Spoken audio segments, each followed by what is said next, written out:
അടിച്ചു കയറിപ്പോ ശനി ഞായർ ദിവസങ്ങളിൽ വൈകുന്നേരം 6 മണിക്ക്. നോക്കിയതേ ഈ കരുണാരനെയാ. കരുണാരനോട് കളിച്ച കളി പഠിപ്പിക്കുന്ന രണ്ടെണ്ണം മനസ്സിലാക്കിയില്ല. ഇനി നിങ്ങൾക്കുള്ള ശിക്ഷ മുട്ടുത്തിരിക്കടാ. അയ്യോ സാർ, ഞാൻ മുട്ടുത്തിരിക്കാനല്ല പറഞ്ഞത്. സാറ് പറഞ്ഞ കേട്ടില്ലടാ. മുട്ടുത്തിരിടാ. ഇനി കൂട്ടുപ്രതി മുട്ടുത്തിരിക്കേ. അയ്യോ വേണ്ട സർ. സർ, നമുക്ക് ആർക്കും പരിചയമില്ലാത്ത ഇവന്റെ വാക്കും കേട്ട് പാർവതിയെ ശിക്ഷിക്കുന്നത് ശരിയല്ല സർ. ഞാൻ നിന്റെ അഭിപ്രായം ചോദിച്ചോന്ന്.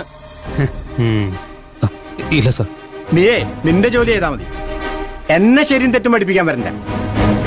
നീയൊക്കെ ഇവിടെ വരുന്നതിന് എത്രയോ വർഷം മുമ്പ് ഈ കമ്പനിയിൽ ജോലി ചെയ്യാൻ തുടങ്ങിയതാ ഞാൻ. കലയോടക്കണം ഉണ്ടാപ്പിച്ചൊക്കെ ഞാൻ ഒരുപാട് കണ്ടിട്ടുണ്ട്. അതുകൊണ്ട് നീ എനിക്ക് ബുദ്ധി ഉപദേശിക്കാൻ നിൽക്കണ്ട. പറഞ്ഞത് കേട്ടില്ലേ? മുട്ടൂത്തിരിക്കേ. നിന്നോടല്ല പറഞ്ഞേ, മുട്ടൂത്തിരിക്കടി.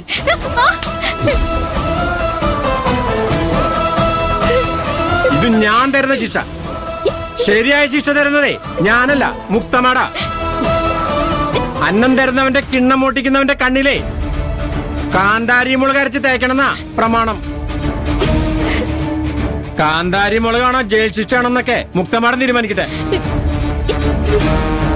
തരുന്ന കൈക്ക് കടിക്കുന്ന എല്ലാവർക്കും നിനക്ക് കിട്ടുന്ന ശിക്ഷ ഒരു പാഠമാവണം.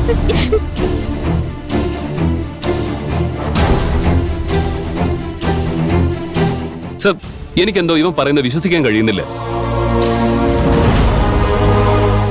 ഇതിലെന്തോ തട്ടിപ്പുണ്ടെന്ന എന്റെ ബലമായ വിശ്വാസം.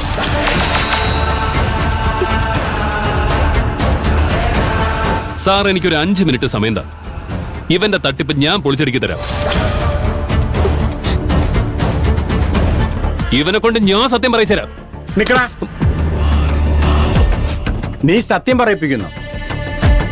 അപ്പൊ ഞാൻ ഇവനെ കൊണ്ട് പറയിപ്പിച്ചതൊന്നും സത്യമല്ല. ഓ, പ്രതിസ്ഥാനത്ത് തൊലിവെളുപ്പുള്ളൊരു പെണ്ണാണല്ലോ. അപ്പൊ നിന്റെ ഹീറോയിസം താനേ സടകുടഞ്ഞ് എനിക്കും. നിനക്ക് ഷോ കാണിക്കാനുള്ള സ്ഥലമല്ല ഇത്.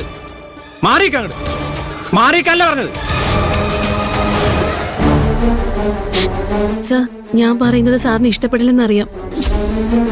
പക്ഷെ എന്റെ മനസ്സിലുള്ളത് തുറന്നു പറഞ്ഞില്ലെങ്കിൽ ഞാൻ പാർവതിയെ തള്ളി പറയുന്നത് പോലെ ആകും. പാർവതി എനിക്ക് നന്നായിട്ട് അറിയാം.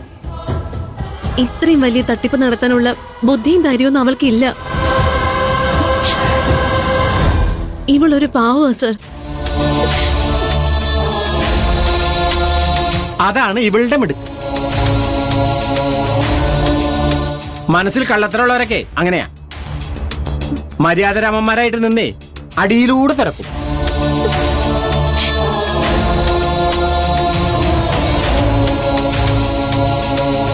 നിനക്ക് ഇവളെ ശരിക്കും മനസ്സിലായിട്ടില്ല. ഒന്നെങ്കിൽ ഇവള് നിങ്ങളെല്ലാവരും നൈസായിട്ട് പറ്റിക്കുന്നുണ്ടാവും, അല്ലെങ്കിൽ ഈ മോഷണത്തിൽ നിങ്ങൾക്ക് എല്ലാവർക്കും പങ്കുണ്ടാവും. ഞാൻ കണ്ടുപിടിച്ചോളാം. എല്ലാവരുടെയും തനി നിറം ഞാൻ പുറത്തു കൊണ്ടുവന്നിരിക്കും. പാർവതിയെ സപ്പോർട്ട് ചെയ്യുന്ന എല്ലാവരുടെയും മേൽ ഈ നിമിഷം മുതൽ എന്റെ ഒരു കണ്ണുണ്ടാവും. രഘു, പോയി മുക്തമാരത്തെ വിളിച്ചോണ്ട് പോടാ.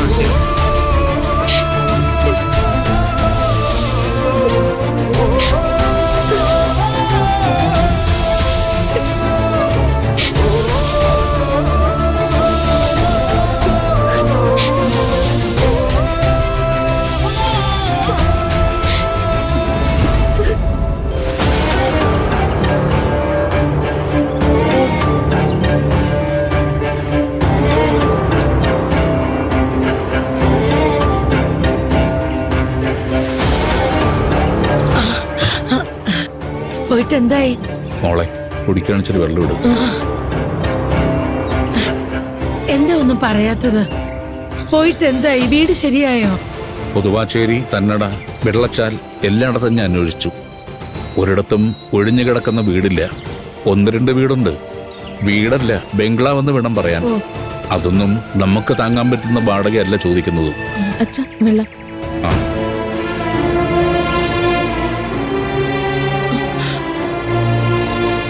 ഒഴിഞ്ഞു കൊടുക്കാന്നല്ലേ നമ്മൾ പറഞ്ഞത്?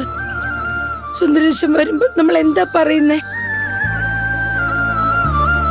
കുറച്ചു ദിവസത്തോടെ സാവകാശം ചോദിക്കാം. അല്ല എന്ത് ചെയ്യാനാ? സാവകാശം ചോദിച്ചാ അയാൾ തരുമോ അച്ഛാ?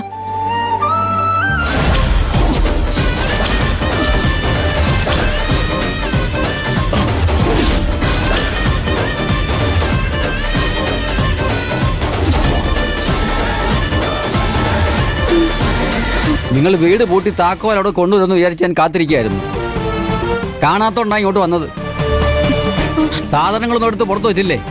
വേഗം ഇങ്ങോട്ട് ഇറങ്ങിയേ. ഞാൻ സുന്ദരേശനെ കാണാൻ അങ്ങോട്ട് വരാനിരിക്കായിരുന്നു. താക്കോൽ തരാനല്ല, കുറച്ചു ദിവസം കൂടി സാവകാശം തരണമെന്ന് പറയാം. സാവകാശം? ഇനി സാവകാശം തരാൻ പറ്റില്ല. സുന്ദരേശൻ അങ്ങനെ പറയരുത്. ഒരു വാടക വീട് അന്വേഷിച്ച് ഞാൻ അറിയാത്ത സ്ഥലമില്ല. അതിൽ 1-2 വീടുകൾ ഉടനെ ഒഴിയും. കിട്ടിയാൽ ഉടനെ ഞങ്ങൾ അങ്ങോട്ട് മാറിക്കോളാം. സുന്ദരേശൻ ഒരല്പം മനസ്സലിവ് കാണിക്കണം. ഞാൻ മനസ്സലിവ് കാണിച്ചതുകൊണ്ടാ നിങ്ങൾ ഇത്രയും ദിവസം ഇവിടെ താമസിച്ചത്. ഇനി പറ്റില്ല. നിങ്ങൾ ഇങ്ങനെ എന്തെങ്കിലുമൊക്കെ പറഞ്ഞ് ഇവിടെ കടിച്ചു തൂങ്ങാൻ ശ്രമിക്കുമെന്ന് എനിക്കറിയാം. അതുകൊണ്ടാണ് ഞാൻ ഇവരെയും കൊണ്ട് വന്നത്. നിങ്ങൾ ഇറങ്ങിയില്ലെങ്കിലേ ഇവര് പിടിച്ചിങ്ങി വെളിയിലിറക്കും. അതിനിട വരുത്തണ്ട. എടുക്കാനുള്ളതൊക്കെ എടുത്ത് വേഗം ഇറങ്ങിക്കോ. വേഗം ആവട്ടെ ഇന്ന്.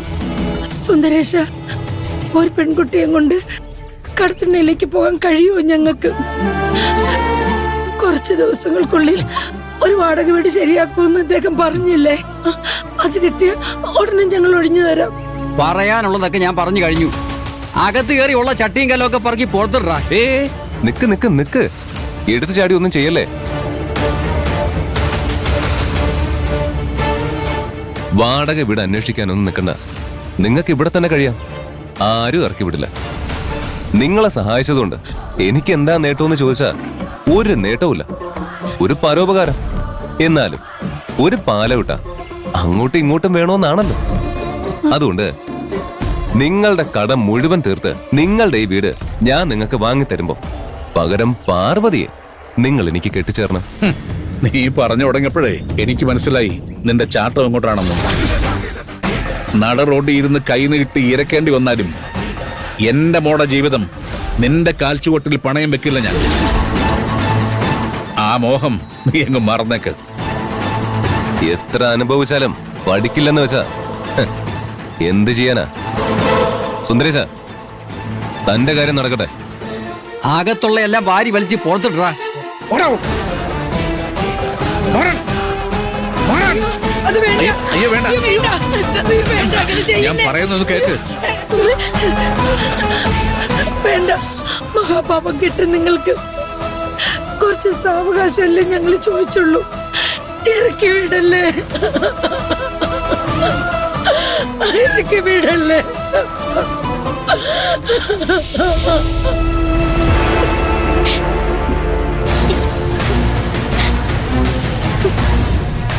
കരുണാകരൻ സർ, എന്താ ഇതിന്റെയൊക്കെ അർത്ഥം? ഇവളെ എന്തിനെങ്ങനെ മുട്ടുകാലിൽ നിർത്തിയേക്കുന്നേ? അല്ല, ഇയാളാരാ? രഘു മാഡത്തിനോടൊന്നും പറഞ്ഞില്ലേ? ഇല്ല, കരുണാകരൻ സാറ് വിളിക്കുന്നോന്നല്ലേ പറഞ്ഞുള്ളൂ. മാഡം, ചക്കയുടെ ഉള്ളറിയാൻ ചൂഴ്ന്നു നോക്കിയാൽ മതി. മനുഷ്യരുടെ ഉള്ളറിയാൻ ഒരു വഴിയില്ലെന്ന് പഴമക്കാര് പറഞ്ഞു കേട്ടിട്ടുണ്ട്. അത് അക്ഷരം പ്രതി ശരിയാണെന്ന് എനിക്കിപ്പോ മനസ്സിലായി.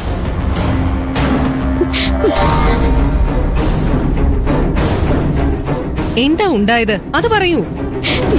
ഇവളെ ആദ്യമായിട്ട് കണ്ടപ്പോ മാഡത്തിന് എന്താ തോന്നിയത്? അങ്ങനെ ചോദിച്ചാ അറിവും പഠിപ്പും ഒന്നും ഇല്ലാത്ത ഒരു പട്ടിക്കാട്ടുകാരി.